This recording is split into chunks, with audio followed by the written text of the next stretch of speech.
என் அன்பார்ந்த மகன் நீயே, உன் பொருட்டு நான் பூரிப்படைகிறேன். இன்று தாயாம் திரு அவை ஆண்டவருடைய திருமுழுக்கு பெருவிழாவை சிறப்பிக்கின்றது. திருமுழுக்கு பெற்றிருக்கிற ஒவ்வொருவருக்கும் வாழ்த்துக்களும் ஆசிர்வாதங்களும்.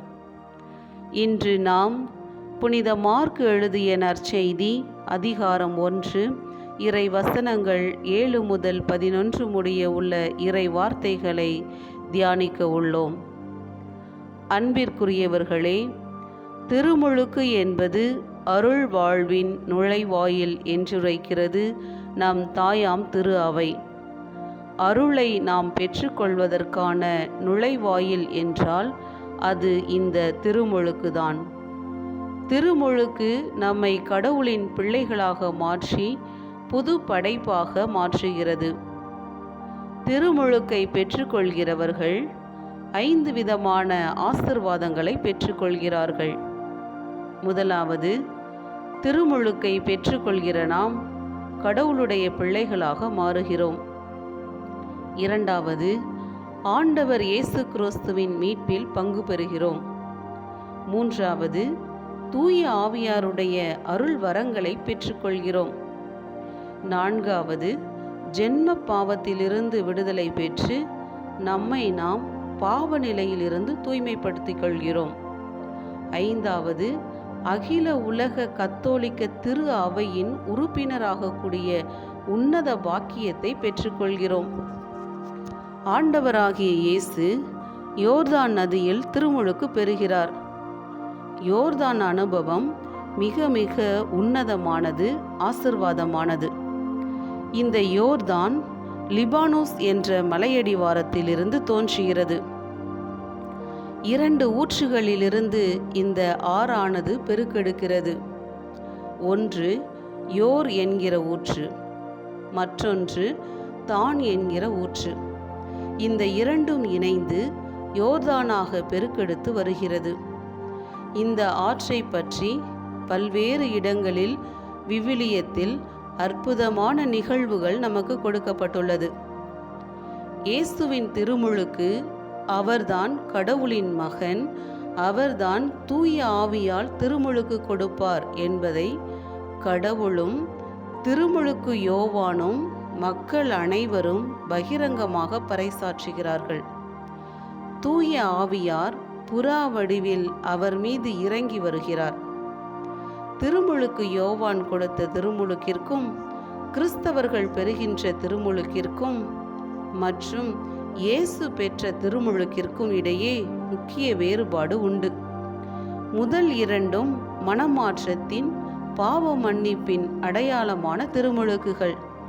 இயேசு பாவமே அறியாத இறைமகன். நாம் ஒவ்வொருவரும் மூவொரு இறைவனின் பிரசன்னத்தை கண்டுணர அழைக்கப்படுகிறோம். மூவொரு கடவுளின் இறை பிரசன்னத்தை வெளிப்படுத்துகிறது இந்த திருமுழுக்கு விழா. இந்த அற்புதமான நிகழ்வுதான் திருமுழுக்கின் அனுபவம். சாதாரணமாக பிறக்கும் ஒரு மனிதன் அவன் எப்போது கிறிஸ்துவுக்குள் பிறக்கிறான் என்றால் அவன் திருமுழுக்கு பெறும்போது கிறிஸ்துவுக்குள் பிறப்பவனாக மாறுகிறான். யோவான் நற்செய்தி 3வது அதிகாரம் 5வது இறைவசனத்தில் ஒருவன் தண்ணீராலும் தூய ஆவியாராலும் பிறந்தாலன்றி இறை ஆட்சிக்கு உட்படவே இயலாது என்று கூறுகிறார். தண்ணீராலும் தூய ஆவியாராலும் மறுபிறப்பு அடைகின்றோம். மார்க்கு நற்செய்தி 16ஆம் அதிகாரம் 16வது வசனத்தில் நம்பிக்கை கொண்டு திருமுழுக்கு பெறுவோர் மீட்பு பெறுகிறார்கள். ஆண்டவருடைய மீட்பானது நமக்கு கிடைக்கிறது.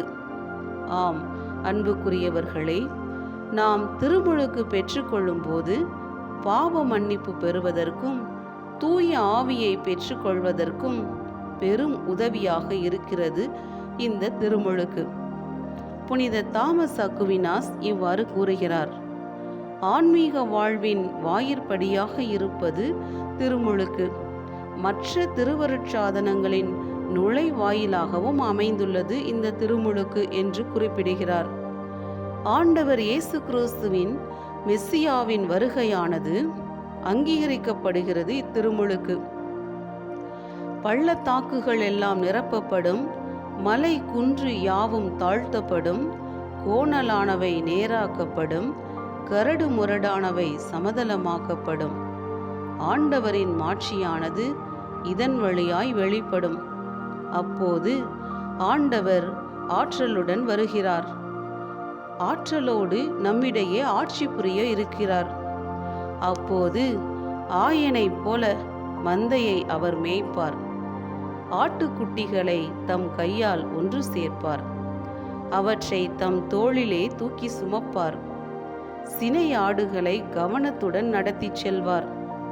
நாம் ஒவ்வொருவரும் ஆடுகளாக இருக்க ஆண்டவரே ஆயனாக இருந்து நம்மை பாதுகாக்கிறார் என்ற உணர்வோடு இந்த திருமுழுக்கு கொண்டாட்டத்தில் ஆண்டவருடைய உன்னத அருள் ஆசீர்வாதங்களை, தூய ஆவியாருடைய வருகையை நம் உள்ளத்திலே அனுபவிப்போம். இந்த நாள் ஆசீர்வாதமான நாளாக அமையட்டும். ஆமேன்.